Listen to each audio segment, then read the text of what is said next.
Hello there and welcome to the channel. Now we are now in October and autumn is starting to hit quite hard, but I want to talk to you about those time sensitive jobs regarding those plants that you want to cut now in October before it's too late. We've got a short window of opportunity. We are kind of in between seasonal cuts. We've just passed the time when you would cut plants early enough for them to grow new growth, harden off, lignify, so that they can cope with winter, but also are not quite at a point where we would cut plants because they're dormant and can take these cuts quite well. These are quite, I wouldn't say specialist cuts, but well, I'll explain as we go through them. The first one are your Firethorns, Pyracantha.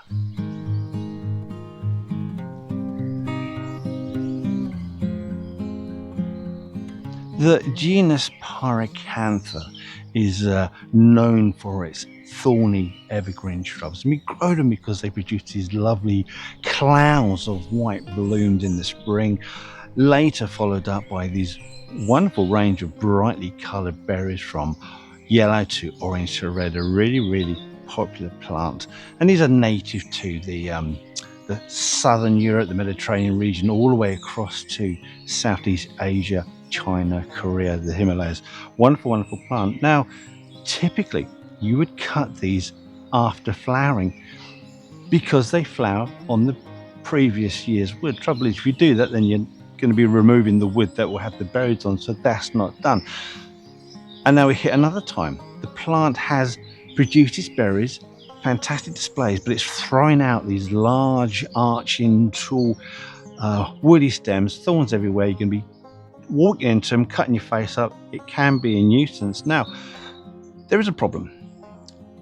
It's a great time of year to cut these plants in October, because if you've got large unwieldy plants, it's an ideal time to do so. You can remove all that wood but still maintain your berrying display. But the trouble is, these plants, like I say, flower in the previous season's wood. So any wood you take away now, you will be taking away flowering wood, and also that means bearing wood for the following season. So this is down to you to ask yourself the question: does it need pruning now, or can you wait until the following year? You are going to have to do it at some point, and really, I would say now is going to be your best time of year. If you give it a hard cut in the spring, the chances are barely any flowers, barely any fruiting. And don't forget, these fruits are edible and are attractive to berry and seed eating birds. So there you go. It's down to you to decide whether you want to cut it this time of year. In my opinion, is probably the best time of year, but like I say, you've got to take into consideration you're removing flowering wood. And if that's not important to you, fill your boots. It's an English expression, it means do it as much as you like.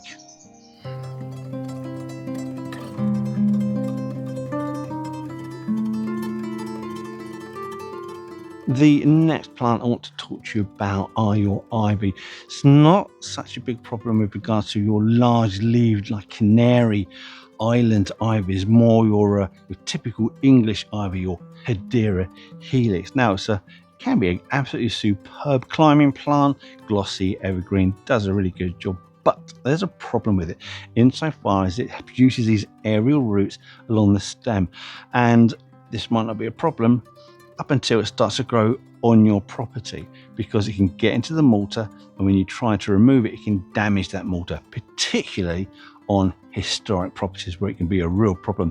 Best thing to do is not have it growing up on a property wall. But this time of year, October, all that new growth is still really soft and green and quite easy to just pick off and then peel back off your wall. So for that job, now is absolutely perfect. You do this at other times of the year when that wood has lignified and the roots have properly gotten in there. Good chance you're going to be damaging the mortar, and then God forbid you're going to have to pay for a builder to come around and redo the mortar in your brickwork. Oh my God.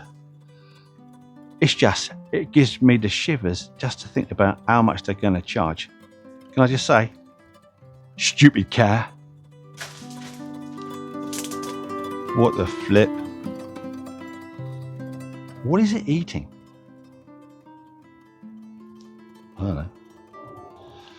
Hypericum, commonly known as St. John's Wort or Rose of Sharon, grown in some cases for its ornamental foliage or golden yellow blooms. I'm not a big fan of this plant. The problem with it is that it can be prone to picking up fungal infections, in particular rust. Now, at this time of year, the whole thing can just be a bag of fungal spores. And the problem is, rust can transfer onto other plants such as your roses, and really you don't want it in the garden because it just ruins leaves, weakens plants, makes the foliage look ugly.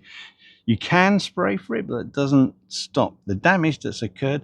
So really, this time of year, if you see them covered in rust, carefully remove them, take all the foliage away, chuck it in the fire, burn it. You don't want to see it. And any foliage that has fallen to the floor, again, clear those up, put those into your incinerator. Hypericum is not a bad plant, but like I say, it's an absolute magnet for rust fungal infections. You don't want that proliferating around your garden, because if you don't deal with it come the spring, you'll have an even bigger problem with rust, and nobody wants that. Like I say, you can spray for it, but if you've got associated plants that also get rust, roses, then do yourself a favor, cut them back to ground level, throw it in the bin.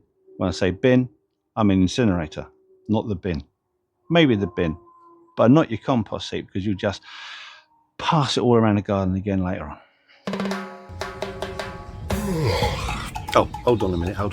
If you're finding this video useful or even just mildly amusing, then don't forget to click the thumbs up, press on that subscription, and if you want to be notified of whenever we release a new video, then click on that notification bell. It helps us more than you know, and it allows us to do stupid visits like this in the future. Anyway, let's continue to find out what old boiled butt has to say. Put my bloody glasses back on. Too hot, too sunny. It's too lovely.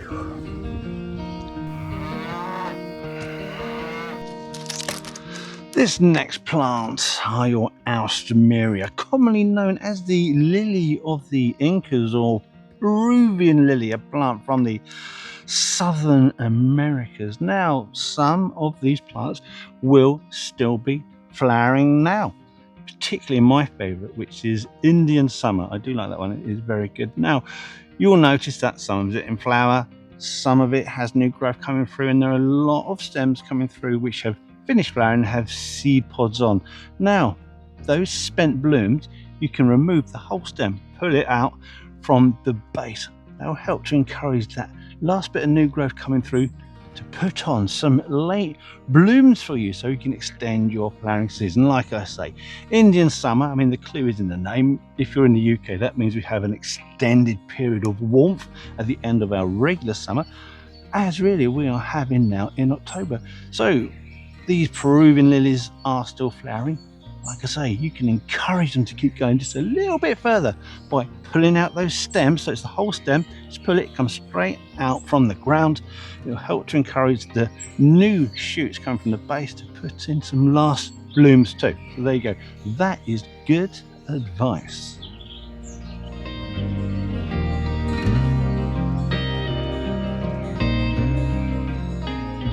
We are now on to your hostas, commonly known as the plantain lilies. I don't know, plantain is a banana-like thing as far as I'm concerned, but that's what it's called. Native to the Northeast Asia, Japan, that kind of area, and grown for those absolutely amazing, thick, wide foliage. I do find them very attractive, and also many cultures that give you some fantastic blooms. So hostas, right. Now, if you check the Royal Horticultural Society's website, they say now is the time to remove your hosta leaves and get rid of them. And they say that for two reasons that don't really sort of show up in my garden. The first one is to remove fungal spores, which is fine if that's true, but I've not really noticed any real fungal infections on my hostas, and the second one is to remove the leaves to prevent overwintering pest insects from proliferating come the spring.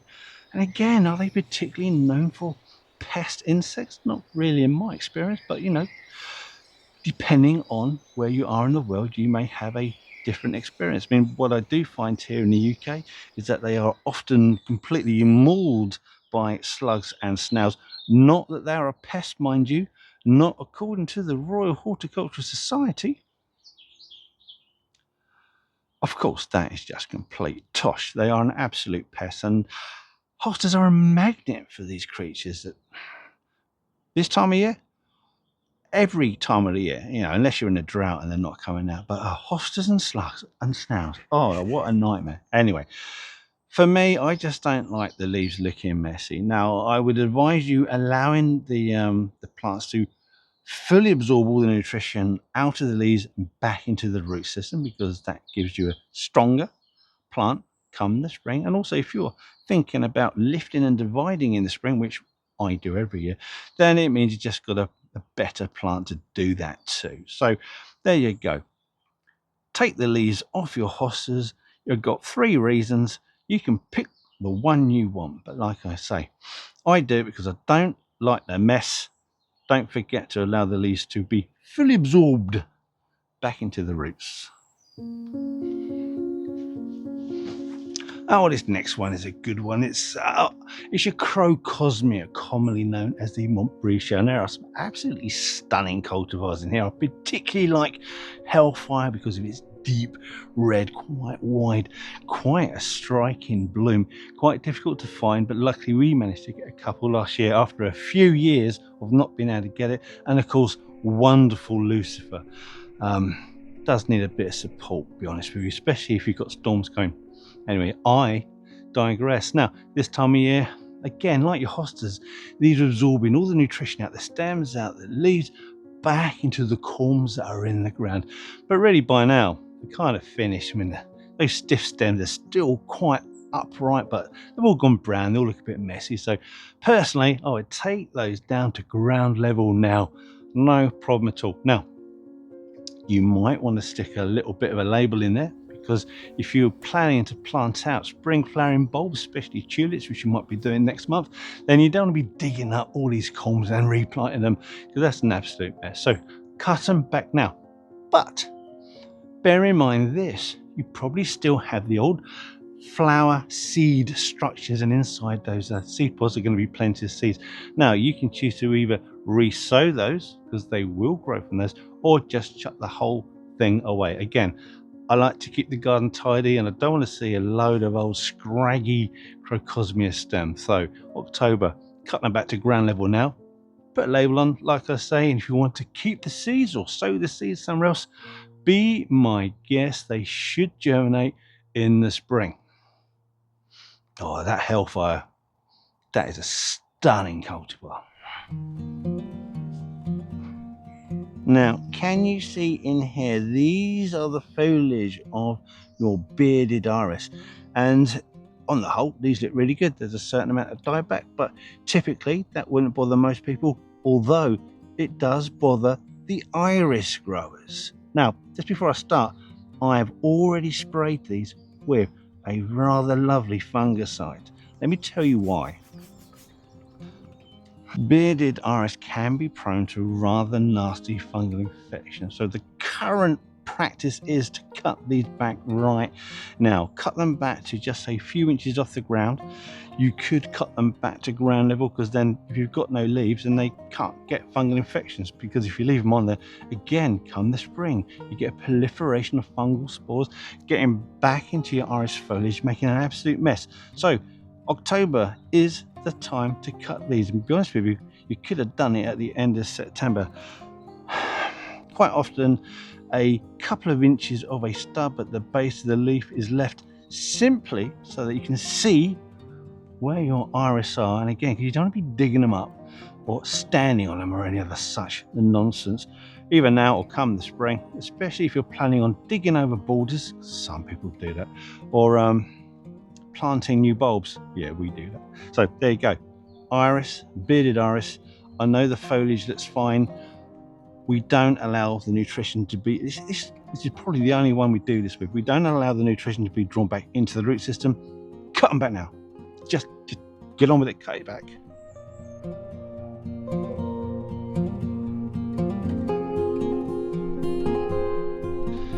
Yeah, this next one, I have a bit of a grudge with this one and a personal dislike for them as well. Roses, you know I'm not a big fan of roses, but you know, I can appreciate a nice looking plant, some interesting blooms, but you still get people selling these sickly plants that pick up every single disease under the sun. You look at it and you think, what a shocking specimen, it looks flipping awful. Now, some people, I don't want to mention Monty Don's name because that's not professional, they say, oh, sorry, he doesn't speak with a high voice at all, I don't know why I did that. Oh, just remove the infected leaves, the plant will be fine, it does no harm whatsoever, just leave it as it is. No, don't, no, that's wrong. You've seen them, I've seen them, you've seen them, you're growing them, you've already got them. If you're not dealing with your fungal sprays, and you got to be going out there spraying it every flipping week during the growing period. Let's be honest with you, if it's been damaged by the fungal infection, it's not going to grow back. So that's there for the entire season. So it's an ugly looking thing I don't want to see. If you're going to grow roses, buy disease resistant cultivars like many of your modern cultivars now. But if you've got these ugly stunted leaf bare stems with a bit of a flower on the top of it, cut it back, dig it out, chuck it in a bin. You are banging your head against the wall. Don't do it to yourself. So these crappy rose specimens that are forever getting sick, don't put up with it. You need to have higher standards. Cut them back, dig them up, throw them in a bin. Burn them, burn them. If in doubt, stick it in the incinerator. And we are now at our last plants that you need to cut now in October. Now, thank you for watching this far. Don't forget to click like if you liked it, or even if you didn't like it, just do it anyway. It supports us, you know, it looks after us. And consider pressing the subscription. Subscription is always free. You can unsubscribe at any time if you want to be notified of whenever we release a new video. Then click also on the notification bell. Anyway, these two plants, it's the same genus. We're talking about hydrangeas. I know it's a bit of a minefield when it comes to cutting hydrangeas, but at least I can give you some work to do on them now. Now, I'm only talking about deadheading. I'm not talking about cutting into any of the stems. We will discuss that in another video later on at the right time, which will be late winter, early spring. So I'm talking about Hydrangea paniculata, the panicled hydrangea, which is an incredibly popular form at the moment. Some really good cultivars. I do like that strawberry phrase. Now I know it's pink and white, and I don't historically like pink, but I'm going to allow that one. And the other one are your arborescens, like your Snowball, Annabelle. Again, really good forms. I do like those too. So paniculata, arborescens, you can deadhead these now. Don't be cutting the heads off anything else, just these two. If you're not sure, just leave it. We'll sort that out later. Anyway, those are my plants that you should never be forgetting to cut in October, because like I say, these are time sensitive cuts. But if there are any other plants that you would want to discuss, put that in the comments, because let's be honest with you, this is all kind of relevant to England, Northern Europe, Northern American states, and these videos are watched over the entire globe. So this information may not be suitable for you, especially so if you live in Australia and New Zealand and Tasmania. I don't want to miss you guys out because I know you're a bit funny about that. Anyway, we love you all. Thanks for watching. We'll see you in the next video. Goodbye. Right, now, just before you go, if you want to see more content, more behind the scenes stuff, and images that I've taken of some weird freaky plants over the years, then you're in luck, because we've created an Instagram page. So you can find the link in our description, you can find the link on our main page, and if I'm clever enough I might be able to get a link somewhere up there. Anyway, thank you for watching, and if you want to see more YouTube stuff, then check out this video here. That's quite a good one. And if it doesn't float your boat, then another one right there. And enjoy these while I've still got the strength, imagination and aptitude to make them. Thank you for watching. Goodbye.